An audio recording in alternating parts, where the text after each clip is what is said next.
ఒక్కసారి కొమ్మూరి గోల్డ్ కి కాల్ చేయండి. తాకట్లో ఉన్న మీ బంగారాన్ని విడిపించి మార్కెట్ ప్రైస్ కి వాళ్ళు కొనుక్కుని మిగతా డబ్బులు మీకు ఇచ్చేస్తారు. Hi, welcome to Manam TV. Manam TV ఉన్నది మన కోసం. నేను మీ journalist Manoj. So Maharashtra deputy CM Ajit Pawar ప్రయాణిస్తున్న జెట్ సరిగ్గా ఇక్కడే కూలిపోయింది. సో ఇది బారామతి ఎయిర్పోర్ట్ రన్వే. సో సరిగ్గా బారామతి బాంబేలో 8 గంటల 2 నిమిషాలకు బయలుదేరిన ఫ్లైట్ సరిగ్గా 8 గంటల 45 నిమిషాల 56 సెకండ్ల వద్ద ఇక్కడే కూలిపోయింది. సరిగ్గా రన్వే మీద దిగుతుండగా క్రాష్ ల్యాండ్ అయింది. సో వెంటనే పెద్ద ఎక్స్ప్లోషన్. దానికి సంబంధించిన ఒక సీసీటీవీ ఫుటేజ్ కూడా మనకు అందుబాటులో ఉంది. సో సరిగ్గా మీరు అబ్జర్వ్ చేయండి. టైం 8 గంటల 45 నిమిషాల 55 సెకండ్ల వద్ద రన్ అవుతుంది. సరిగ్గా ఎక్స్ప్లోషన్ జరుగుతుంది. ఎక్స్ప్లోషన్ మీరు గమనించండి. ఇది. సో మీకు ఫ్లైట్ని చూపించే ప్రయత్నం చేస్తా ఒక్కసారి. ఇదిగోండి ఫ్లైట్ వస్తుంది చూడండి. ఫ్లైట్ వచ్చిన 1 సెకండ్కే ఎలా పడిందో అంత పెద్ద ఎక్స్ప్లోజన్. సో దీనికి సంబంధించి ఇంకొక వీడియో కూడా వైరల్ అవుతుంది.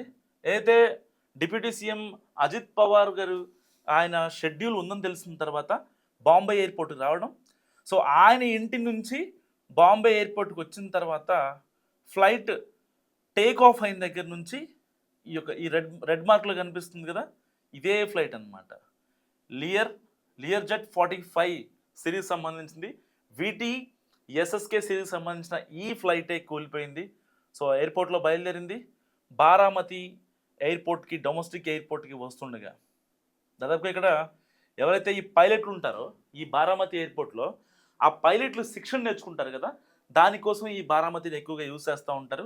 ఇదిగోండి. So flight moving visual and దాన్ని కోఆర్డినేట్స్తో సహా దీనికి సంబంధించి డీజీసీఏ రిలీజ్ చేసింది. సో సరిగ్గా బారామతికి ఆ రన్వే మీద ల్యాండ్ అవ్వకముందే ఒక్కసారిగా ప్లేన్ క్రాష్. దాంట్లో టెక్నికల్ ఇష్యూనా లేదంటే పైలట్ తప్పిదమా, దానికి సంబంధించిన బ్లాక్ బాక్స్ను కూడా ఈ డీజీసీ అధికారులు స్వాధీనం చేస్తున్నారు. చూడండి. తన దిశను మార్చుకుంటూ బారామతి ఎయిర్పోర్ట్ వైపు వస్తుంది. ఏదైతే క్రాష్ అయిపోయిన విమానం. అంటే ఒక ఎయిర్పోర్ట్ చుట్టూ ఒక ఫుల్ ఆసిలేషన్ చేసి దాని తర్వాత ఆ ఫ్లైట్ ల్యాండ్ అవ్వాలి. ల్యాండ్ అయ్యి బారామతి ఎయిర్పోర్ట్లో అక్కడ వాళ్ళు డిప్యూటీ సీఎం కానీ ఇంకా మిగతా ఆఫీషియల్స్ వాళ్ళందరూ దిగిన తర్వాత కూడా ఈ యొక్క లైవ్ లొకేషన్ అలాగే ఉంటుంది అనమాట. కానీ డిసప్పేర్ అయిపోయింది. గమనించారా?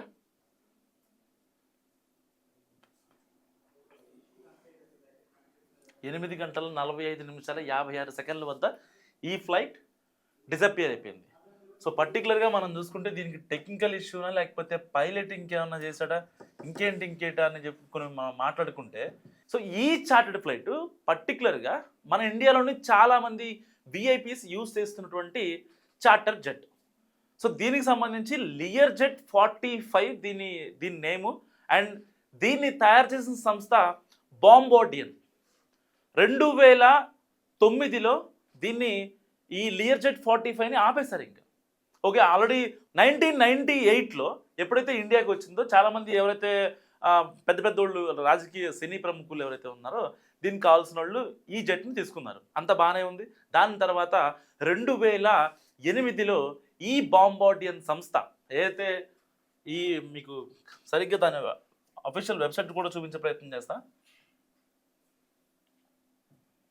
2008 తర్వాత ఈ యొక్క 2008 తర్వాత దీని యొక్క ప్రొడక్షన్ కూడా కంప్లీట్గా ఆపేసింది.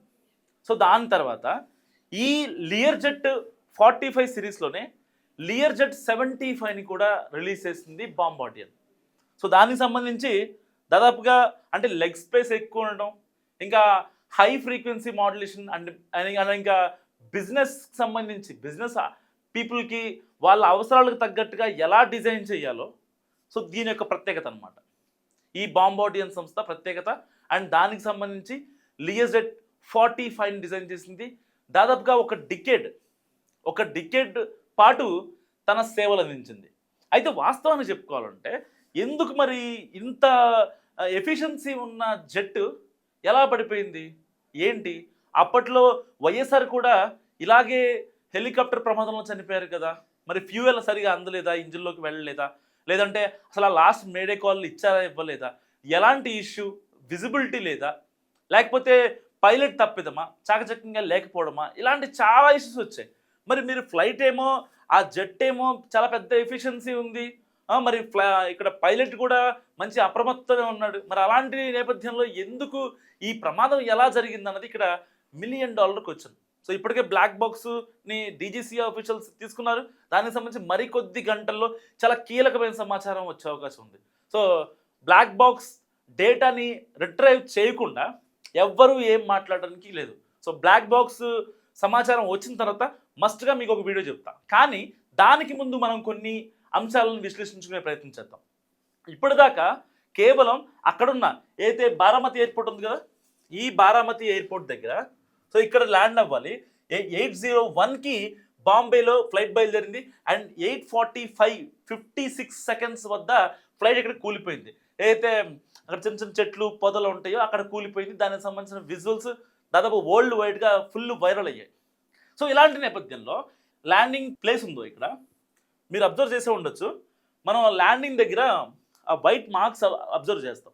ప్రతి ఎయిర్పోర్ట్, మనం బేగంపేట ఎయిర్పోర్ట్లో చూసినా, శంషాబాద్లో చూసినా, సో అక్కడ వైట్ లైన్స్ ఉంటాయి కదా, ఆ లైన్స్ దగ్గర సరిగ్గా ప్లేన్ ఒకవేళ దిగకపోతే ఆ వింగ్స్ యొక్క ఫ్రీక్వెన్సీ, ఆ మాడ్యులేషన్ సరిగ్గా లేకపోవడం వల్ల కూడా అక్కడ కూడా ఫ్రిక్షన్ వల్ల మంటలు వచ్చే అవకాశం ఉంది.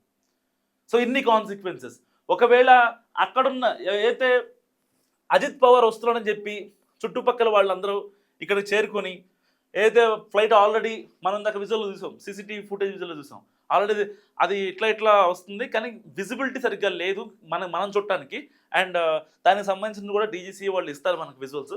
అండ్ దానికంటే ముందుగా ఎప్పుడైతే ఆ ఫ్లైట్ ఇంకొక 1 మినిట్లో ప్రాపర్గా ల్యాండ్ అవ్వడానికి రెడీగా ఉన్న సమయంలో అక్కడికి వచ్చిన చుట్టుపక్కల ప్రజలు ఎవరైతే ఉన్నారో వాళ్ళు చెప్పేదాని ప్రకారం ఏంటంటే, లేదు అది పడిపోతుందని మేము ముందే గెస్ చేయగలిగామని చెప్తున్నారు. అంటే గాల్లోనే అటు ఇటు షేక్ అయిందా, లేదంటే ఇంకేమన్నా జరిగిందా అన్న విషయాలు కూడా ఇప్పుడు డీజీసీ తేల్చాల్సి ఉంది. ఇప్పటి వరకు డీజీసీ చెప్తున్న దాని ప్రకారం ఇది ఒక టెక్నికల్ సమస్యగానే చెప్తుంది తప్ప అక్కడ ఫ్లైట్ తప్పిదమా, లేకపోతే వన్స్ ఫ్లైట్ టేక్ ఆఫ్ అవుతుంది అంటే ఒక మినిస్టర్నో, ఒక డిప్యూటీ సీఎంనో, ఒక పిఎంనో, ఒక సీఎంనో, ఇలాంటి విఐపీస్ని ట్రావెల్ చేసే ఏ జెట్ అయినా సరే వన్స్ టేక్ ఆఫ్ అవుతున్న సమయంలో దానికి సంబంధించిన క్రూ డీటెయిల్స్, క్యాబిన్ క్రూ ఎవరైతే వెళ్తున్నారో దాంట్లో ప్రయాణించే ప్రయాణికులు అండ్ దానికి సంబంధించి ఆ జట్టుకి సంబంధించి టెక్నికల్గా కండిషన్లో ఉందా లేదా అనే అంశాలు వీళ్ళు ధృవీకరిస్తారు. అండ్ డీజీసీకి ఒక మెయిల్ వెళ్తుంది. అండ్ పర్టికులర్గా ఈ బాంబార్డియర్ ఉందా, ఈ లియర్ జెట్ 45 వాళ్ళకి కూడా ఒక అఫీషియల్ మెయిల్ వెళ్తుంది. ఏమని, పలానా జెట్లో ఎంతమంది ట్రావెల్ చేస్తున్నారు ఫ్రమ్ డెస్టినేషన్. సో ఇలాంటివి కొన్ని పొందుపరిచి ఉంటాయి. సో ఆ టైంకి ఆ మెయిల్ వెళ్తుందంటే అర్థం ఏంటో తెలుసా, ఈ యొక్క లియర్ జెట్ చాలా కండిషన్లో ఉందని అర్థం. అలాంటివి సెక్యూరిటీ చెక్స్ ఇంకా టెక్నికల్గా ఎలాంటి ఇష్యూస్ లేని ఫ్లైట్లు మాత్రమే ఎయిర్పోర్ట్ నుంచి any domestic or any international airports నుంచి టేక్ ఆఫ్ అవ్వడానికి రెడీ అవుతాయి. సో రెడీ అయిన కొద్ది నిమిషాలు అంటే 20 నిమిషాల్లోనే ఫ్లైట్ ఎంత అతలాకుతలం అయిపోయి ఇక్కడ ఇక ఆ విజువల్ నేను పెద్దగా చూపించలేను. ఎందుకంటే నిజంగా అజిత్ పవార్ లేరన్న మాట నాకే చాలా బాధాకరంగా ఉంది. ఎందుకంటే మహారాష్ట్ర రాజకీయాల్లో చాలా కీలకమైనటువంటి నేత ఆయన. అలాంటి వ్యక్తి ఇవాళ లేడు అన్న విషయాన్ని చాలామంది జీర్ణించుకోలేకపోతున్నారు. అండ్ పర్టికులర్గా ఇక్కడే ఎందుకు కూలిపోయింది అని కూడా కొంతమంది మాట్లాడే ప్రయత్నం చేస్తున్నారు. ఒకవేళ అక్కడ గనక జరగకుండా ఉంటే ఇంకా వేరే చోట జరుగుంటే ఇంకా ప్రాణ నష్టం ఎక్కువగా జరిగేదేమో నాకు తెలుసు. ఎందుకంటే ఆ బారామతి చుట్టుపక్కలన్నీ గ్రామాలే. సరే అంటే దేవుడు అలా నిర్ణయించాడు, అక్కడ జరగాలని నిర్ణయించాడు. అండ్ ఇవాళ ఎవరైతే అఫీషియల్స్ ఉన్నారో యాక్చువల్గా ఆ అఫీషియల్స్ కూడా అజిత్ పవార్తో పాటు వచ్చేవాళ్ళు కారట. వాళ్ళు బై రోడ్ రావాలట. యాక్చువల్గా మేము బై రోడ్ వస్తామండి, మీరు వెళ్ళిపోండి అంటే సరే మీ ఇష్టం అండి అని చెప్పారట అజిత్ పవార్ గారు. వాళ్ళు కూడా సరే సార్ మేము మీతో పాటే మేము ఫ్లైట్లో వచ్చేస్తామని చెప్పి వచ్చారంట. వాళ్ళు కూడా ఇప్పుడు అనంత లోకాలకు వెళ్ళిపోయారు. అంటే ఇక్కడ విధి ఎలా ఉంటుందంటే ఒక్క సెకండ్, ఒక్క నిమిషం ఎలా ఉంటుందో చెప్పడానికి ఈ ఫ్లైట్ యాక్సిడెంట్ ఒక పర్ఫెక్ట్ ఎగ్జాంపుల్ అని చెప్పుకోవచ్చు. సో అంత ప్రజాదరణ నేత చనిపోవడంతో చాలామంది పెద్ద ఎత్తున తమ దిగ్భ్రాంతిని వ్యక్తం చేస్తున్న పరిస్థితి. సో ఏదేమైనప్పటికీ ఇంత మంచి ఎఫిషియన్సీ ఉన్న ఫ్లైట్ అండ్ ఆ పైలట్ కూడా అంటే ఒక డిప్యూటీ సీఎం స్థాయి వ్యక్తికి పైలట్ని యాక్సెప్ట్ చేసేటప్పుడు కూడా ఓకే అంటే నార్మల్ పర్సన్ ఎవరైనా ఎక్స్ట్రీమ్ పర్సన్నే అసైన్ చేస్తారు 80%, దాంట్లో ఎలాంటి డోకా లేదు. కానీ అలాంటి వ్యక్తుల్ని వాళ్ళకి అసైన్ చేసినప్పటికీ అండ్ ఇంత ఎఫిషియన్సీ ఉన్న ఫ్లైట్, ఎందుకంటే దాదాపుగా కానీ ఇంత ఎఫిషియన్సీ మనం మాట్లాడుకుంటున్నాం. ఈ ఫ్లైట్ గురించి యాక్చువల్గా ఒక్కటే రీమార్క్ ఉంది. గత 15 ఏళ్ల పాటు ఈ ఫ్లైట్ ఇన్ని రోజులు బట్టి సేవలు అందించినా సరే 2023 డిసెంబర్ 6న ఇదే ఫ్లైట్కి ప్రమాదం జరిగింది. సరిగ్గా వైజాగ్ నుంచి బాంబే ఛత్రపతి శివాజీ ఇంటర్నేషనల్ ఎయిర్పోర్ట్కి వెళ్తున్న క్రమంలో దాదాపుగా 6గురుతో వెళ్తున్న ఈ విమానం అక్కడికి వెళ్ళిన తర్వాత క్రాస్ ల్యాండింగ్ అయింది. బేసిక్గా మీరు గమనించవచ్చు, ఏదైనా ఇంటర్నేషనల్ ఫ్లైట్లు హెవీ లోడ్తో వస్తున్న ఫ్లైట్స్ మాత్రమే క్రాస్ ల్యాండింగ్ చేయగలుగుతాయి. మీరు గమనించండి కావాలంటే, ఎప్పుడైనా సరే ఏవియేషన్ క్లిక్స్ అని కొన్ని యూట్యూబ్ ఛానల్స్ ఉంటాయి, దాంట్లో only landing and take off visuals మాత్రమే చూపిస్తూ ఉంటారు. ఏదన్నా పెద్ద కార్గో విమానాలు, ఏదన్నా గూడ్స్తో వెళ్ళే విమానాలు, మన డొమెస్టిక్ ఇప్పుడు మన ఇండిగో కానీ ఎయిర్ ఇండియా కానీ డొమెస్టిక్ కానీ ఇంటర్నేషనల్ ఫ్లైట్స్ కానీ క్రాస్ ల్యాండింగ్ చేయవు. ఎప్పుడైతే ఏదైనా టెక్నికల్ ఇష్యూనో, ఏదైనా ఫ్రంట్ టైర్ పంక్చర్ అవడమో, వెనకాల ఒక టైర్ పంజయిపోవడమో, దాన్ని ఒక ట్రక్లో పెట్టుకొని లాక్కెళ్ళడమో, ఇలాంటి సందర్భాల్లో మాత్రమే క్రాస్ ల్యాండింగ్ జరుగుతూ ఉంటాయి. కానీ ఇంత ఎఫిషియన్సీ ఉన్న ఈ లియర్జెట్ 45 విమానం మాత్రం 2023 డిసెంబర్ 6న సరిగ్గా డిసెంబర్ 6న బాంబే ఎయిర్పోర్ట్లో క్రాస్ ల్యాండింగ్ అయింది. సో దాని తర్వాత దాంట్లో ఉన్న 6గురు ప్రయాణికులు చాలా తీవ్రంగా గాయపడ్డారు. దాని తర్వాత ఈ ఫ్లైట్ని మరమ్మతుల కోసం పంపించారు. మరమ్మతుల కోసం వెళ్ళిన తర్వాత సో దాదాపుగా కొంచెం గ్యాప్ వచ్చింది. ఆ గ్యాప్ వచ్చిన తర్వాత మన అజిత్ పవార్ గారు ఎక్కిన తర్వాత కట్ చేస్తే ఈరోజు అనంత లోకాలకు వెళ్ళిపోయారు. అలా అని చెప్పి ఆ ఫ్లైట్ని కావాలనే, లేకపోతే దీని వెనకాల ఏదో కాన్స్పిరసీ ఉంది, ఎవరో అజిత్ పవార్ని చంపాలనుకున్నారు, ఇలాంటి వార్తలు ఇప్పుడు తెగ వైరల్ అవుతున్నాయి. అప్పట్లో దివంగత ముఖ్యమంత్రి వైఎస్ రాజశేఖర రెడ్డి గారి పావురాలగుట్టలో చనిపోయినప్పుడు కూడా దాని వెనకాల కుట్రకోణం ఉంది, లేదు జగన్మోహన్ రెడ్డి గారే చంపించారు, లేదంటే రిలయన్స్ వాళ్ళు కుట్ర పన్నారు, కావాలనే ఆ ఫ్యూయల్లో రాళ్ళు వేశారు, లేదంటే ఏదో చాలా రకాల కాన్సిక్వెన్సెస్ జరిగాయి. సో ఏదైనప్పటికీ బ్లాక్ బాక్స్ రాకుండా మనం అంటే గీత దాటి మాట్లాడితే మనం కరెక్ట్ కాదు, అది జర్నలిజానికి సంబంధించి అదొక చెరపలేని ముద్రగా భావిస్తాను నేనైతే. బ్లాక్ బాక్స్ సంబంధించి డీజీసీ ఆఫీషియల్స్ దాన్ని తీసుకున్నారు అండ్ మరికొద్ది గంటల్లో దాన్ని రిట్రైవ్ చేసే అవకాశం ఉంది. సరిగ్గా 8 గంటల 2 నిమిషాలకి బాంబే ఇంటర్నేషనల్ ఎయిర్పోర్ట్లో ఫ్లైట్ బయలుదేరింది. 8 గంటల 45 నిమిషాల 56 సెకండ్ల వద్ద బారామతి ఎయిర్పోర్ట్ దగ్గర లియర్జెట్ 45 విమానం క్రాష్ ల్యాండ్ అయ్యి కుప్ప కూలిపోయి పెద్ద ఎక్స్ప్లోజన్ కట్ చేస్తే అక్కడి దాకా వచ్చిన వాళ్ళ ఫ్యాన్స్, అభిమానులు, కార్యకర్తలు, మా ప్రియతమ నేతను చూద్దామని వచ్చిన వాళ్ళంతా కూడా కళ్ళ నిండా నీళ్లతో వెనక్కి తిరగాల్సిన సిచ్యువేషన్. కనీసం చివరాఖరకు అజిత్ పవార్ బాడీ చూద్దామంటే 66 ఏళ్ల వయసులో ఉన్న అజిత్ పవార్ని ఒక్కసారైనా తనివి తీరా చూసి ఇక ఇదే మా ప్రియతమ నేత చివరి చూపు అనడానికి కూడా లేకుండా చిన్నాభిన్నమైపోయింది ఆయన డెడ్ బాడీ. కనీసం చేతులు లాగితే పట్టుకుందామని అక్కడ అఫీషియల్స్ ఎవరైతే రెస్క్యూ ఆపరేషన్ చేస్తున్నారో వాళ్ళు వస్తే చేయి లేపుదామంటే అసలు ఆయన పరిస్థితి ఎలా ఉందంటే ఆ డెడ్ బాడీ పరిస్థితి చాలా దారుణంగా ఉంది. ఒక్క మాటలో చెప్పాలంటే ఏది పట్టుకున్నా మాంసపు ముద్దలు వచ్చేస్తున్నాయి.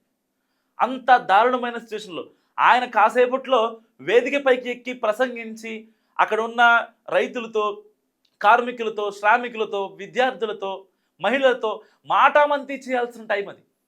సరిగ్గా ఆ టైంలో జరిగిన ఎక్స్ప్లోజన్ నిజంగా ఇండియా ఒక్కసారిగా విషాద ఛాయలు అలుముకున్నాయి. ఇండియాలో చాలామంది ప్రముఖులు రెస్పాండ్ అవుతున్నారు. ఆయన ఒక తిరుగులేని నేత అంటూ కూడా చాలామంది మాట్లాడుతున్న పరిస్థితి. అండ్ దీని గురించి, ఈ ఫ్లైట్ యాక్సిడెంట్ గురించి చాలామంది పిచ్చి రాతలు, పిచ్చి మాటలు మాట్లాడుతున్నారు. దీని వెనకాల కాన్స్పిరసీ ఉంది, ఎవరో చంపించాలనుకున్నారు. అదంతా కరెక్ట్ కాదండి. ఆయన ఫేట్ బాగాలేదు. ఉదయం జిల్లా పరిషత్ ఎన్నికల కోసం బారామతి బయలుదేరారు, అంతా బాగానే ఉంది. దాని తర్వాత అనుకోకుండా జరిగిన దుర్ఘటనే ఈ ప్రమాదం. ప్రమాదాలు చెప్పిరావు. ఒకవేళ నిజంగా చెప్పి ప్రమాదం జరిగి ఉంటే ఆయనే వెళ్ళేవాళ్ళు కాదు కదా, ఆయన పక్కన పైలట్లు వెళ్ళేవారు కాదు కదా, ఆయనతో పాటు అఫీషియల్స్ వెళ్ళేవాళ్ళు కాదు కదా. సో ఏదైనా సరే దీన్ని అనవసరంగా ఆయన పోయిన బాధ వాళ్ళ ఫ్యామిలీ ఎంత అనుభవిస్తుందో మనం అది అర్థం చేసుకొని ఇలాంటివి సెన్సిటివ్ ఇష్యూస్ని ఇలాంటి ఎంక్వైరీ సంస్థలు ఏదైతే ఫైనల్గా రిపోర్ట్ ఇచ్చేంత వరకు మనం పిచ్చిగా మాట్లాడడం అనేది కరెక్ట్ కాదు. సో నా అనాలిసిస్ గురించి మీరు ఏమనుకుంటారో మస్ట్ కామెంట్ చేయండి. చూస్తూనే ఉండండి మనం టీవీ.